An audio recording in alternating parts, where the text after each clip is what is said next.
So now, the relationship between Kenya and Tanzania has been hot and cold since independence due to ideological differences and competition over control of the gateway to the landlocked hinterland of Uganda, Rwanda, Burundi, and the Democratic Republic of Congo. KTN's senior political reporter Patrick Amimo looks at the love-hate relationship between the two neighbors. Kenya chose different political paths. Kenya under Jomo Kenyatta adopted capitalism, while Tanzania under Julius Nyerere championed ujamaa or African socialism. Nyerere famously described Kenya's capitalism approach as a man-eat-man society. Kenya, Uganda and Tanzania later in 1967 established the East African Community to deepen economic, political, social and cultural integration. But ideological differences led to its collapse in 1977. And Kenya severed diplomatic ties and closed borders until 1983, when cordial relations resumed. In January 2001, President Daniel Arap Moi, Uganda's Yoweri Museveni and Tanzania's Benjamin Mkapa revived the East African community in Arusha, Tanzania. In November 2013, Tanzania's President Jakaya Kikwete sharply criticized Kenya, Rwanda and Uganda for taking decisions at the EAC without consulting other members.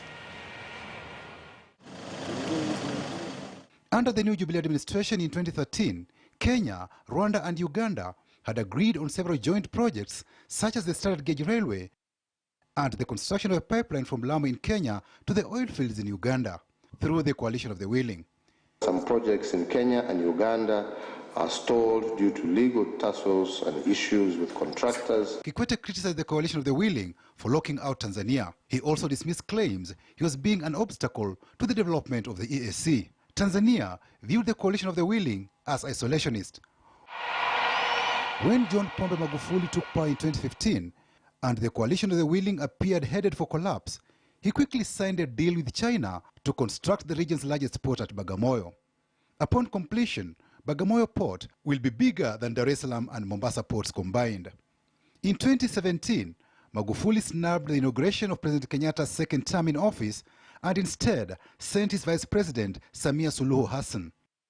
Come November 2020, Kenyatta snubbed the inauguration of Magufuli's second term in office. Uhuru sent EAC Cabinet Secretary Adan Mohamed to represent him. Between 2018 and 2019, Tanzania signed agreements with Rwanda, Burundi and DRC to link its standard gauge railway with the port of Dar es Salaam. This was a blow to Kenya's Northern Transport Corridor, which had marketed its own SGR as the cheaper and more efficient route for East African landlocked countries. Dar es Salaam port's vast hinterland includes DRC, Zambia, Rwanda, Burundi and Uganda. In November 2017, Tanzania seized and banned 6,500 chicks imported from Kenya, fearing they would spread bird flu in Tanzania.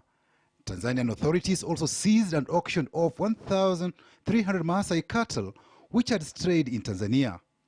President Uhuru Kenyatta later in July 2019 made a private visit to Chato, Tanzania to warm the frosty relations. Hakuna kitu ya furaha kama kuwa una jirani umechaguliwa na Mwenyezi Mungu, lakini pia huyo jirani ni rafiki. Watanzania wengi Kenya ni nyumbani, na vivyo hivyo kwa Wakenya hapa Tanzania ni nyumbani. Also in a continued charm offensive, Kenya in July 2019 returned to Tanzania 35 kilograms of gold seized at Jomo Kenyatta International Airport. Mzigo wote nimeuangalia hapa na ninaiona ni vyenyewe kabisa. Asante. Tanzania returned favor when Magufuli gifted Uhuru with 4 peacocks. Ni alama ya upendo, alama ya mshikamano. Patrick Amimo, KTN News. All right, so let me bring in my colleague Rajab Hassan, who is joining us from Tanzania, and he's been keeping a keen eye on this developing story following that death of Tanzanian President John Pombe Magufuli, joining us virtually this morning. Rajab Hassan, hujambo. So Suluhu anafaa kuapishwa saa ngapi? Nashukuru sana, mimi si jambo. Mama Samia Suluhu Hassan anatarajiwa kuapishwa mapema asubuhi ya leo saa 4 katika ikulu ya Dar es Salaam, ama wenyeji wanaita ikulu ya Magogoni, na anakuwa ndipo sherehe ambayo itafanyikia hapo. Na tunatarajia tofauti yoyote ya katika uongozi wake na ile uongozi wa mwenda zake John Pombe Magufuli akishaapishwa?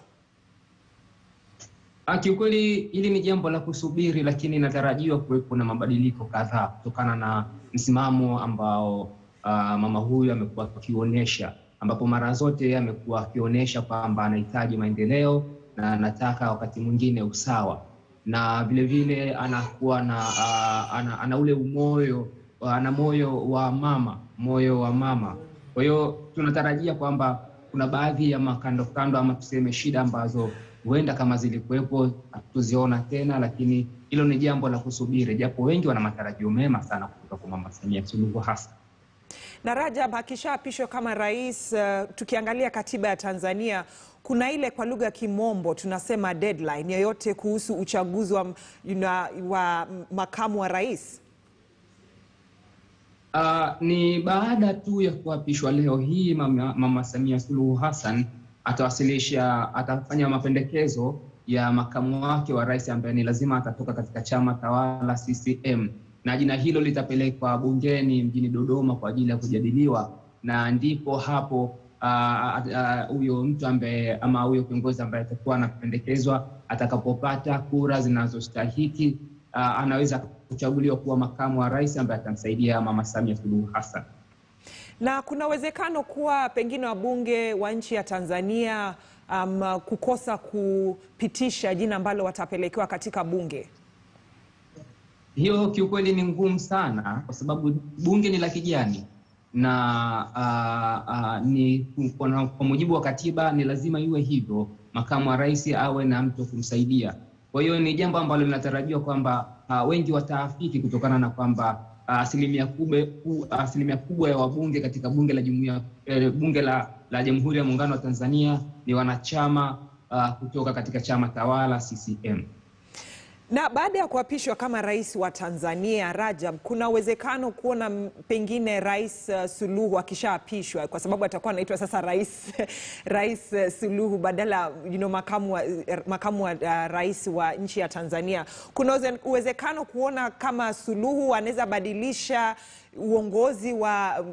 uongozi wa kubadilisha, yani mawaziri walioteuliwa na mwenda zake John Pombe Magufuli? Nashukuru. Nadhani kuanzia hadi hivi sasa ni kwamba tayari kuna mabadiliko. Huyu anakuwa ni mwanamke wa kwanza kushika nyadhifa hiyo ya juu zaidi serikalini, na yanayotarajiwa mengi zaidi ni kwa namna yeye tu kuwepo katika madaraka kwa wakati huu ni amebadilisha upepo. Kwa hiyo ni hivyo. Na tukimaliza hii mjadala, Rajab, wanawake katika nchi ya Tanzania wanasema nini, kwa sababu Suluhu atakuwa mwanamke wa kwanza kuchukua uongozi wa Tanzania kama rais? Kiukweli wanawake wa taifa hili, wanawake wa Tanzania, hii ni ndoto ambayo waliiota kila kukicha, na ni ndoto ambayo wengine wanasema waliiota wakiwa katika usingizi wa mchana, lakini kwa hivi sasa ndoto hiyo inatimia. Wanawake wamekuwa na heka za hapa na kule, wakijitahidi kujitahidi kushika na nyadhifa ya juu zaidi ya uongozi. Na hata ukiona katika uchaguzi mkuu uliopita wa mwaka 2020 uliona wanawake wengi walijitokeza katika kugombea nafasi mbalimbali hasa za urais. Kwa hiyo wanawake wana matumaini makubwa, wanawake wanaona kwamba ndoto yao inatimia. Lakini si wanawake wa Tanzania, ni wanawake wa Jumuiya ya Afrika Mashariki kote wanaona hii ni nafasi yao ya kujidhihirisha kabisa kwamba juhudi zao sasa zinazaa matunda. Rajab Hassan, najua nimesema hii ndio swali la mwisho, lakini la mwisho kabisa, Rajab, kabla uende, tafadhali tuambie kuhusu plans za kumzika mwenda zake John Pombe Magufuli. Atazikwa lini, na pengine mkutano unafanywa wapi, na mpango wa kuzika mwenda zake Rais Pombe Magufuli unafanywa wapi, na Watanzania wana expect nini at the end of the day? Asante.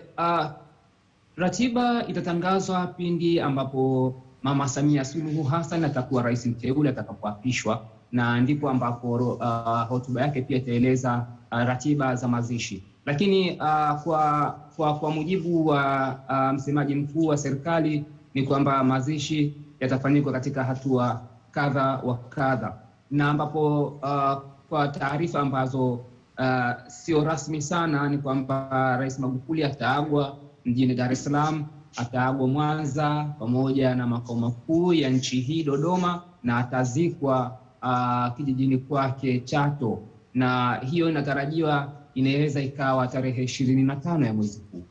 Rajab Hassan, asante sana. Najua utaendelea kutupatia taarifa kamili wakati ambapo utakazozipata hapa katika KTN News Center. Mwanahabari wetu Rajab Hassan ambaye amekuwa akituongelesha kuhusu ile swearing in ya Samia Suluhu ambaye ataapishwa leo wakati wowote kuanzia mwendo wa saa 4, atakuwa rais wa Jumuiya ya Tanzania. And so allow me to take a fast commercial break here on KTN News Center. I'll be right back with more news making the headlines.